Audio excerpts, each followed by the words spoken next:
Orchi also said here, don't know if sacking Ange is the answer. Let's not forget the majority of Gooners wanted Arteta out for the first. Do you know what I would say? There are elements that are not on the manager in terms of you look at the history of the Tottenham and the players they've bought, but you have to look at his tactics. That element he can control, and it is one way to play. And I think there's elements of it which I respect. Well, just start playing, like implement your brand of football.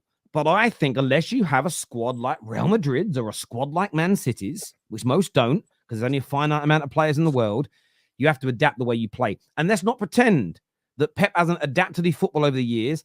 And let's not pretend that when Liverpool were up their pomp, he started doing different things when he went away to Anfield. And he admitted that himself. So you have to adapt. And Big Ange just as, I'm going to do me. And it doesn't work. You know, the best fighters, the best tennis players, it doesn't matter what your sport is. You have to adapt at times. And yeah, he's got to. Absolutely got to. We're going to finish the super chats in a moment. Mo, been quite a long show for us. What did you make of today? A lot of praise for Arsenal. Go on, mate, go on.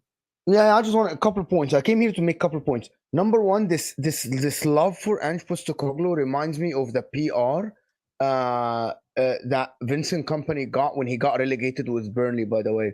It looks very good, the style of play you play, but you got to understand some point that you aren't coaching Celtic and everyone is below you. So you're coaching Spurs. So your players aren't superior. So he needs to understand this. He thinks that because I play this style of play, I will win games. No, by the way, you can keep playing the same play and Man City's defense will stop you. Arsenal's defense will stop you. Liverpool defense might stop you. Chelsea defense might get better and stop you because Spurs aren't going to be the number one team. Some Spurs fans need to understand this. You having the position and passing the ball around and looking good doesn't mean you will win trophies, by the way. You might be playing that. And by the way, I fear for Spurs to turn into Brighton, by the way, under De Zerbi. Whereas, okay, the style of play is good, is attractive, but you aren't going to win trophies. That is the problem. I like Ange. I like the way he developed some players, but someone has to at Spurs, like Kate, big up Kate. I love Ange and everything. I know why she likes Ange. The style of play looks good. He talks very well in the media, but at the end, that might not get you anywhere because you aren't going to be the best team in the league. You aren't going to attract the best players, and you aren't going to be the best team in the league. So people need to understand this with Spurs. The other thing that I wanted to talk about is that the bias from the Arsenal media today. Yes, Bukayo Saka got the assist. Bukayo Saka was not better than Martinelli. Martinelli created a clear-cut chance for Kai Havertz for the header, right? And Martinelli was actually terrorizing that side. On that side, Bukayo Saka, yes, he got the assist, brilliant cross, but overall in the game, Bukayo Saka's defensive. What he did defensively was more than offensively. I thought offensively he could have done more, to be honest, when he got the ball, but he was looking to get corners, which might be instructions. But a lot of people are talking about Martinelli. I thought he was all right today. Yes, he missed a chance, but come on.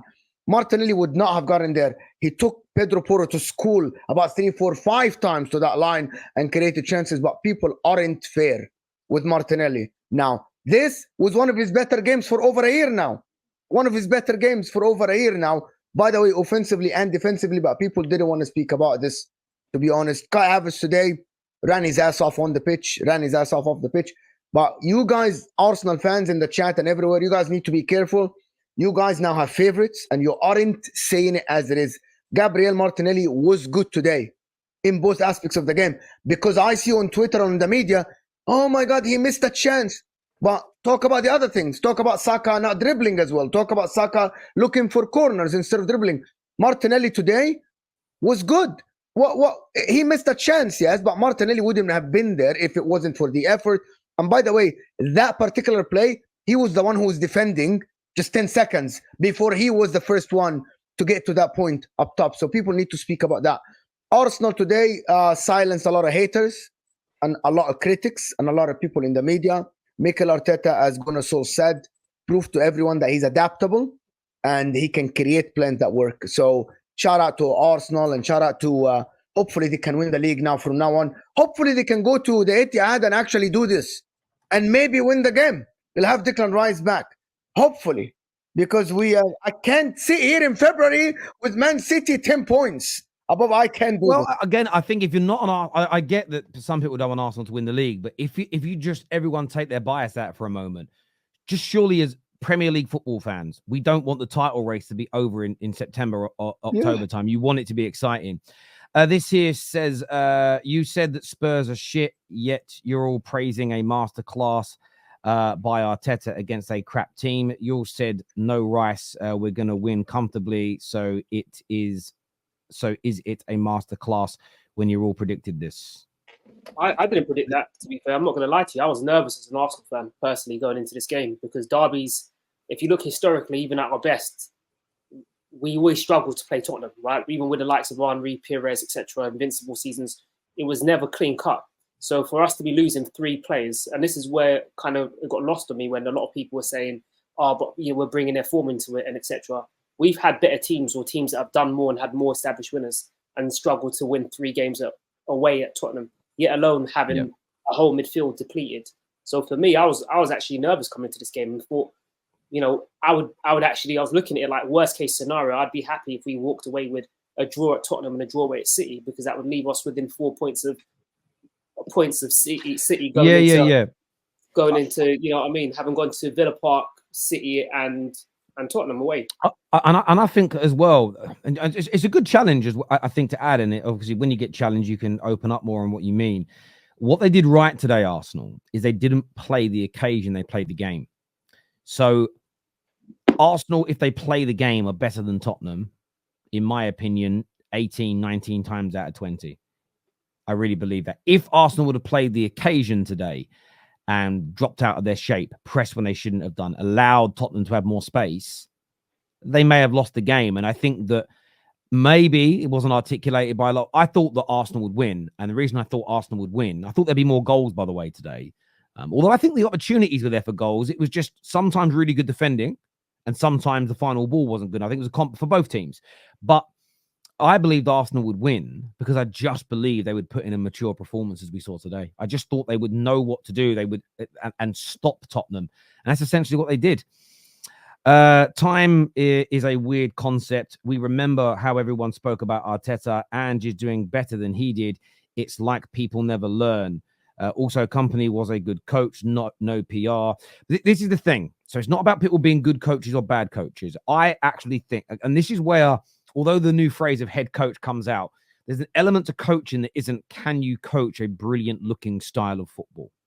There is, do you have the players to play that way, home and away, week in, week out? That is what the conversation is about.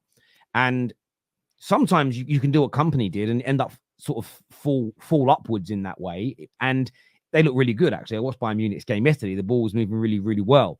But if you're not at a club that has the quality of players that Munich do, where I know they didn't win the league last year, but they are the most powerful force in that country with the best squad, generally speaking. And it looks like not only one, but 2 of the top players from Leverkusen, they're going to end up in the Bayern Munich team by next year. You can't always play and you've got to adapt. And I think that's where we lose ourselves in these conversations. It isn't about not being a good coach. It's not managing the situation that you're in well. There's a difference between coaching people how to play football and managing games. There's a difference between learning how to box in a boxing gym and sparring and then having a real fight with somebody. There's a fundamental difference between those 2 scenarios, even though you're wearing boxing gloves for both of them and the rules are pretty much the same. Sparring rules are a little different if you've ever sparred. But the point is that Ange is being criticized because he isn't making. And by the way, Arsenal did this on a number of occasions. I remember in the early stages of Arsenal, I was like, oh, is Arteta a pragmatist of a manager? I remember having the conversations on the terrace. When is he more of a pragmatist? It's how they won the FA Cup. He essentially looked at the team that had been built by Emery and Wenger and went, if I try and play attacking football we're getting ripped apart. So he tried to create a team that was hard to break down and beat, and they went on to win an FA Cup that way. So Ange, for me, if he learned to adapt a little bit, and as his squad gets better and better, then I think people would criticize him less. But there we go. Terry, do the Tottenham? I haven't got that video of Tottenham come outside anymore. It got deleted off of the playlist, and I don't know where it is. I've got to find it. If anyone's got it anywhere on their phone safe, send it to me. I'd love to get it again. 10 away games in 2024, 9 wins, 1 draw, 31 goals scored, 3 conceded. And maybe this is why I look at Arsenal fans moaning and I look at it as a first world problem. And maybe that's the perspective of me as a United fan. I sort of look at what you're doing as a team, and I know you haven't won the league yet, but I sort of look at the complaining. It is like a rich person moaning, "Oh, bloody hell, what? Got to take the leaves out of the pool today." For me, it's not something you should. Do you know what I'm saying? It's like, "Oh, bloody hell, guess what? The airline, we've got to fly business class instead of first class to the Bahamas for 2 weeks." That's how I personally see the complaints from my perspective and point of view. I feel like it's a first world problem, but there we go. This is what annoys me. Just say you parked the bus and won on a set piece. It's okay to say it was a smash and grab. Masterclass, what nonsense. It wasn't a smash and grab, though, really. It was. You could look at it and say maybe because it's a 1-0, but that's the game plan. And when it's a game plan, it ain't a smash and grab. Like Spurs fans, and this is the problem with Spurs fans, that maybe it's because they're sour right now. They don't realize how comfortable the game was for Arsenal. The game was comfortable. Yeah, probably barring the first 10 minutes. And Jerome, I suppose it's definitions. For me, growing up, what a smash and grab was a little bit like Chelsea's game yesterday, where your goal is peppered for large periods of the game. The goalie has to make a number of good saves, and the team had great opportunities to score. You have one real clear-cut chance late on and win the game. I wouldn't call that today's match that. Both teams kind of cancelled each other's attacks out. I didn't think, if it finished a draw, nobody would have gone, had that end up a draw, if that makes sense. Arsenal just showed some clinical edge. So I would agree with you, it was a smash and grab if Raya was pulling off worldie after worldie after worldie, but my definition might differ from yours. Orchie here says, some perspective, this is the 4th game into the season. Spurs also have injuries at the start of this season, also start of the 2nd season of a rebuild. Arteta 6th season. I mean, that's true, but go on. No, I was going to say to you, sometimes I think the conversation can be a little bit disingenuous, because when we look at the finances of where Tottenham has spent and what the kind of measly money Arteta was working for the first 2 seasons of his tenure is incomparable. I think we spent 90 million one window, and then the next window after that's when we, I think his first window when he came in January, we spent nothing. And then in the summer, we spent 90 million. If you look at what Tottenham have spent, they're one of the top spenders. So there's also, that has to come into play where there's a return on investment, right? How much are you spending on your team? There's expectations rise with the amount of money you spend. Hence why Chelsea get, plastered all the time for where they are at, or where they have been at for a significant period of time, because they spent so much. So you can't spend like big boys and then ask why you've been spoken about like little boys. Yeah. I get you. Apart from the defenders, Kai Havertz put in a masterful performance today. He was in midfield, attack, and contributing in defence. Ange was playing noughts and crosses today. With the number of pointless X's sent in the box. Just be clear, XD. I don't know what that means. I don't know why that went over my head. Crosses set in the box. I'll just sending random crosses. A great win for us today. Ange has been found out. Also, I've already done that one. Thank you very, very much for that super.